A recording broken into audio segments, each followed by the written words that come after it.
Halo kalian semua, selamat datang di channel Singkat Padat. Pada video kali ini kita akan membahas konten spoiler dari serial Donghua Soulstar episode 99.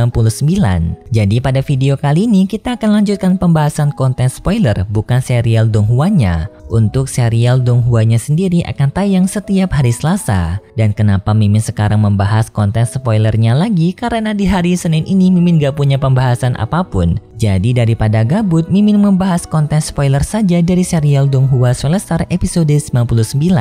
Yang dimana pada pembahasan konten spoiler sebelumnya, Lo Feng telah berada di ranah bintang setelah melakukan terobosan dengan melalui latihan bersama pemimpin Hong dan juga Lei Shen. Sekarang Lo Feng telah mendapatkan harta dari Tuan Huyanbo dan sekarang Lo Feng berniat untuk membeli planet bumi. Dan itu merupakan inti cerita pada pembahasan konten spoiler 98 sebelumnya. Kalau gitu pun sekarang mari kita melanjutkan pembahasan spoiler dari episode 99. Pembahasan ini berlanjut dengan Lo Feng, pemimpin Hong dan juga Lei Shen yang berada di kantor naga hitam, tepatnya di planet J-Star. Di sini mereka berniat untuk melakukan pembelian planet bumi kepada naga hitam, dengan mereka yang pertama memberikan data-data dari planet bumi kepada naga hitam agar Dragonstar bisa memiliki data-data dari planet bumi. Setelah melakukan pemeriksaan, Dragonstar menemukan data kalau planet bumi ini merupakan planet tingkatan tertinggi, yang artinya akan mendapatkan harga senilai 3 triliun untuk Lo Feng bisa membelinya. Sedangkan untuk Lo Feng menjualnya kepada Dragonstar, maka Lo Feng bisa mendapatkan hadiah 100 miliar naga hitam. Lo Feng yang mendengar itu tidak menyangka jika planet bumi akan berada di daftar tertinggi dari sebuah planet penjualan.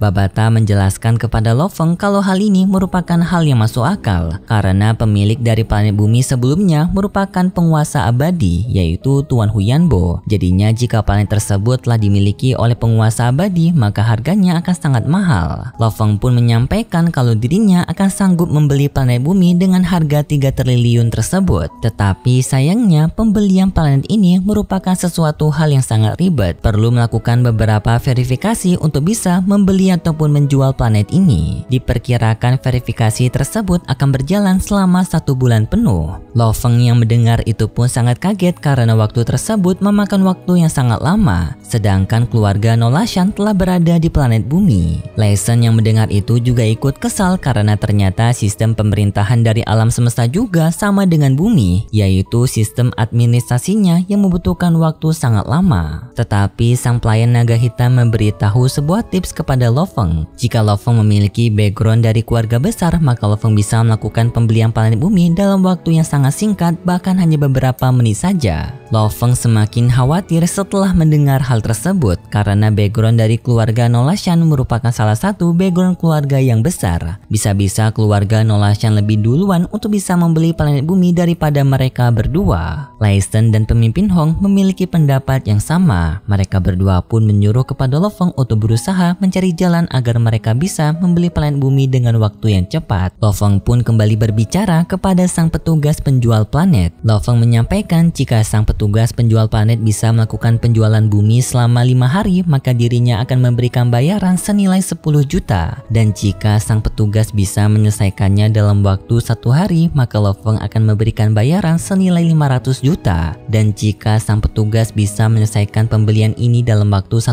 jam, maka Lo Feng akan memberikan 1 miliar naga hitam. Sang petugas yang mendengar tawaran Lo Feng pun langsung bergetar karena ia sangat tertarik dengan tawaran itu. Ia menyetujui perkataan Lo Feng, tetapi ia hanya bisa membantu Lo Feng dengan waktu sehari saja karena untuk 1 jam dirinya membutuhkan koneksi yang besar. Sedangkan sang petugas yang berada di hadapan Lo Feng merupakan petugas kecil biasa, tidak memiliki koneksi kepada atasan besar mereka. Dan untuk bisa menyelesaikannya dalam 1 hari, dirinya juga masih membutuhkan bantuan dari 13 departemen berbeda. Jadinya ia meminta kepada Lo Feng untuk memberikan uang muka sebanyak 100 juta untuk bisa membayar para petugas 13 departemen lainnya agar mereka bisa bekerja dengan lebih cepat. Lo Feng menyetujui perkataan dari petugas itu. Lo Feng akan memberikan 200 juta kepada sang petugas itu. Dan setelah pembelian planet ini selesai, maka Lo Feng akan memberikan bayaran sisanya kepada sang petugas itu, yaitu 300 juta. Jadi total yang didapatkan oleh sang petugas itu adalah 500 juta. Sedangkan di bumi, pihak dari keluarga Nolashan telah melakukan pencarian harta karun di bumi, dan di sini mereka menemukan sebuah tempat misterius yang berada di bawah laut segitiga Bermuda. Di sana mereka menemukan adanya sebuah piramida yang sangat baru. Tampaknya piramida tersebut tidak pernah disentuh oleh pihak manusia, dan bahkan tidak adanya lumut yang berada di piramida itu. Seperti piramida ini merupakan benda baru tetapi sudah lama berada di bumi. Bagi kalian yang lupa dengan piramida ini merupakan area dari reruntuhan kuno, yang dimana piramida tersebut merupakan area yang sangat berbahaya bagi pihak manusia. Setiap manusia yang mencoba masuk ke dalam sana, maka mereka akan langsung musnah seketika. Jadinya itu alasan kenapa tidak adanya manusia yang pernah menginjakan kakinya di piramida ini. Sedangkan keluarga Nolashan yang melihat piramida tersebut pun sangat gembira, karena mereka mengetahui jika piramida ini merupakan harta yang sangat besar. Pihak dari keluarga Nolashan yang diwakilkan oleh Pula memeriksa piramida tersebut, dan di sini ia mengetahui jika piramida tersebut merupakan buatan dari ras automaton, yang dimana ras automaton ini merupakan ras yang terkuat, bahkan lebih kuat daripada ras manusia. Yang bahkan ras automaton ini merupakan ras yang telah membunuh Tuan Huyanbo. Saking kuatnya ras automaton ini, bisa dibilang juga ini merupakan salah satu musuh utama dari serial Donghua Soulstar. Namun bawahan Pula menyampaikan kepada Pula kalau mereka tidak bisa memasuki piramida ini begitu saja karena adanya radiasi pelindung yang memusnahkan apapun yang melewati radiasi tersebut. Pula mencoba menggunakan senjatanya yang berada di kelas C untuk melihat seberapa kuat dari dinding radiasi pelindung itu. Setelah Pula melemparkan senjatanya, senjata tersebut langsung hancur, yang artinya tingkatan dari pelindung itu sangatlah kuat, yang bahkan bisa memusnahkan para pejuang yang berada di ranah dari universe ataupun penguasa sektor.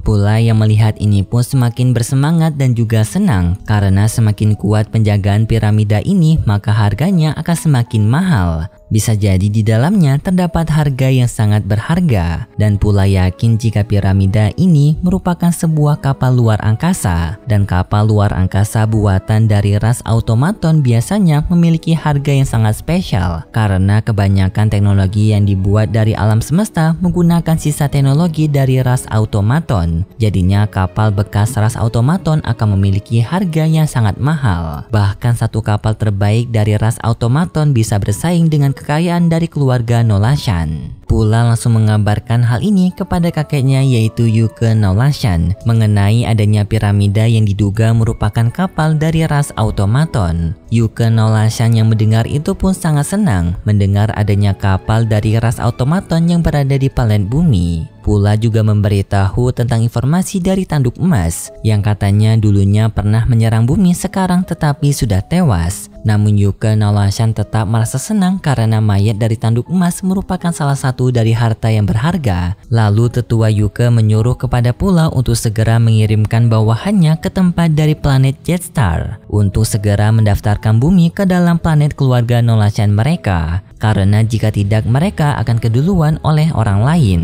Pula menerima permintaan itu dan dirinya akan segera mengirimkan pesawat kecil untuk menuju ke planet Jetstar. Yuke juga menyuruh kepada Pula untuk menunjukkan identitasnya kepada pihak manusia agar mereka bisa memanfaatkan manusia untuk bisa mendapatkan lokasi-lokasi harta lainnya di planet bumi ini. Pula menyetujui lagi permintaan dari Yuke Nolashan. Lalu keluarga Nolashan merentas sistem internet dari planet bumi. Mereka menguasai alat elektronik bumi untuk menyampaikan berita melalui televisi, komputer, dan juga smartphone mereka. Keluarga Nolashan memperkenalkan mereka kepada pihak bumi dengan menyampaikan kalau mereka datang ke bumi untuk niatan baik-baik saja. Bahasa sederhananya, keluarga Nolashan berusaha menyampaikan kalau kedatangan mereka di bumi hanyalah untuk membuat ikatan silaturahmi. Tetapi di sini keluarga Nolashan tetap mengancam bumi dengan menunjukkan kemampuan mereka kepada pihak bumi, yang dimana keluarga Nolashan pamer dengan menggunakan kekuatan mereka untuk menghancurkan gunung.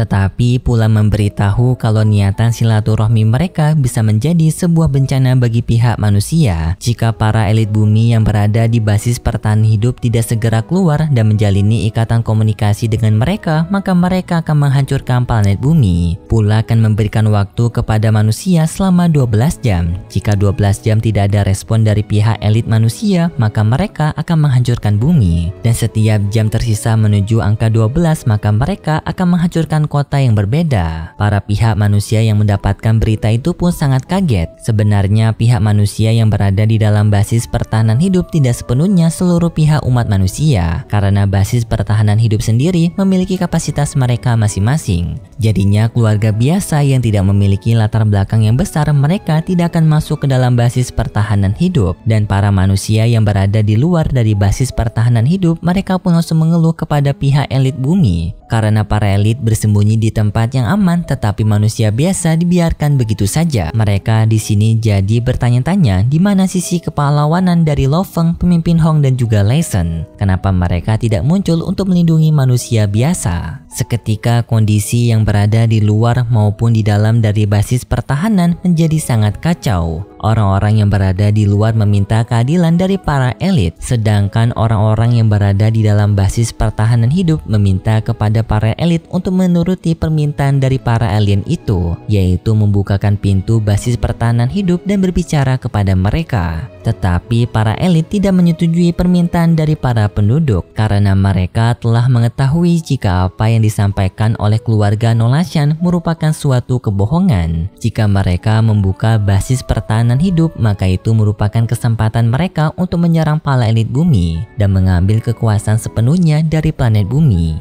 Untungnya di saat yang bersamaan, Lo Feng telah berhasil melakukan pembelian kepada planet bumi. Ya, bisa dibilang usaha Lo Feng tidak sia-sialah, walaupun di bumi sekarang sudah menjadi sangat kacau. Sekarang pun Lo Feng telah resmi menjadi sang pemimpin dari planet bumi mereka. Setelah berhasil membeli planet bumi, Lo Feng, pemimpin Hong dan juga Lei Shen pun pergi kembali ke planet bumi dengan menggunakan pesawat Buluo sebelumnya, yang sekarang mereka gunakan sebagai pesawat sementara mereka. Di tengah perjalanan, Lo Feng, pemimpin Hong dan juga Lei Shen saling berdiskusi mengenai cara mereka untuk bisa mengusir keluarga Nolashan yang sekarang berada di bumi. Walaupun mereka telah memiliki planet bumi dari Kekaisaran Naga Hitam, tetapi mereka juga perlu mengusir keluarga Nolashan, yang pastinya akan menggunakan cara kekerasan karena keluarga Nolashan yang keras kepala. Lei Shen menyarankan kepada Lo Feng untuk membeli budak baru yang ranahnya berada di penguasa sektor ataupun universe, agar membuat keluarga Nolashan ketakutan dan pergi meninggalkan bumi. Lo Feng setuju dengan ide Lei Shen. Ia pun dengan segera menghubungi Wula, yang dimana ia merupakan sang penjual budak sebelumnya.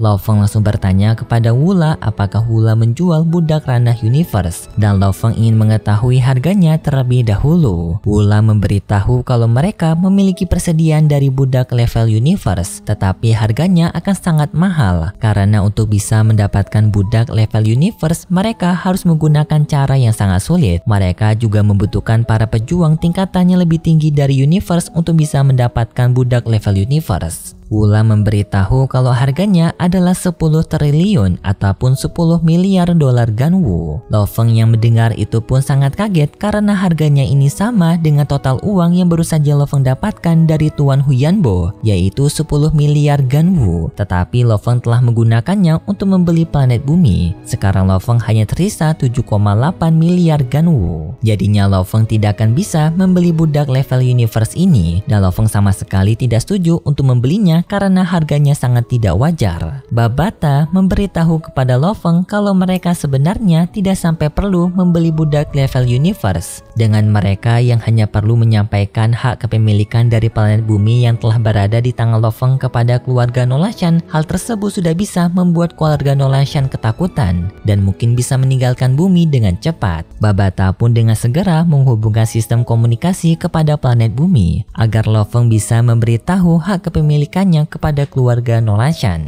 Sedangkan keluarga Nolashan yang berada di planet bumi, mereka masih mencari harta karun di planet bumi. Dan sekarang mereka telah menemukan harta karun lainnya yang berupa reruntuhan kuno gas beracun. Tempat ini juga merupakan salah satu tempat yang tidak bisa digapai oleh pihak manusia karena adanya gas beracun yang sangat mematikan, yang bahkan bisa meracuni para pejuang tingkatan bintang. Di saat keluarga Nolashan yang sedang mencari tahu bagaimana mereka bisa menonaktifkan racun tersebut, mereka mendapatkan pesan dari Lo Feng yang telah dikirimkan oleh Babata, yang dimana pesan tersebut langsung disalurkan oleh komunikasi yang berada di bumi, seperti media komunikasi dari pesawat Nolashan, media televisi, media smartphone, dan juga komputer, bahkan hologram-hologram iklan yang berada di perkotaan. Wujud Lo Feng pun keluar dari media komunikasi tersebut. Lo Feng menyampaikan kepada mereka semua dan dirinya juga memperkenalkan namanya kepada keluarga Nolashan. Lo Feng memberitahu kepada keluarga Nolashan kalau planet ini telah menjadi hak kepemilikannya. Jika keluarga Nolashan tetap berada di planet bumi dalam waktu yang lebih lama, maka Lo Feng akan melaporkan hal ini kepada Kekaisaran Naga Hitam, dan mereka akan terdaftar sebagai perompak dari Naga Hitam, yang artinya keluarga Nolashan akan diburu oleh Kekaisaran Naga Hitam. Keluarga Nolashan yang mendengar itu pun sangat panik, apalagi Pula. Pula pun dengan segera memberitahu hal ini kepada kakeknya, yaitu Yuke Nolashan. Pula memberikan rekaman video kepada kakeknya mengenai pemberitahuan Lo Feng tadi yang telah memiliki planet bumi. Yuke Nolashan yang melihat berita itu sangat marah dan ia juga melaporkannya kepada Dewen Nolashan, yang dimana ini merupakan kakeknya Buluo. Dewen yang melihat berita itu pun juga ikut marah karena artinya sekarang mereka tidak bisa lagi menguasai planet bumi. Di sini terjadi perdebatan antara Yuke dan juga Dewen Nolashan. Yuke tetap ingin mengambil harta di bumi dengan mengambil kapal piramida dari Automaton Race. Tetapi Dewen memarahi Yuke karena hal tersebut bisa membuat keluarga mereka menjadi tanda backlist oleh Kekaisaran Naga Hitam, yang artinya keluarga Nolashan bisa musnah dalam seketika karena bertempur melawan Naga Hitam. Dewen tidak ingin membuat resiko yang sangat besar melawan Kekaisaran Naga Hitam hanya demi bisa mendapatkan planet bumi. Dewen pun dengan segera menyuruh kepada Yuke untuk memerintahkan kepada seluruh pasukan keluarga Nolashan segera meninggalkan planet bumi, karena jika mereka masih berada di planet bumi dalam waktu yang lama, maka mereka bisa beneran menjadi daftar buronan dari Naga Hitam. Jika dibandingkan keluarga Nolashan dan juga Kekaisaran Naga Hitam, maka keluarga Nolashan hanya akan menjadi seekor semut bagi Kekaisaran Naga Hitam. Dengan segera Pula pun menyuruh kepada seluruh pasukannya untuk segera meninggalkan planet bumi. Pesawat armada milik keluarga Nolashan sekarang telah meninggalkan planet bumi. Dan sepertinya untuk pembahasan konten spoiler dari serial Donghua Swellstar episode 99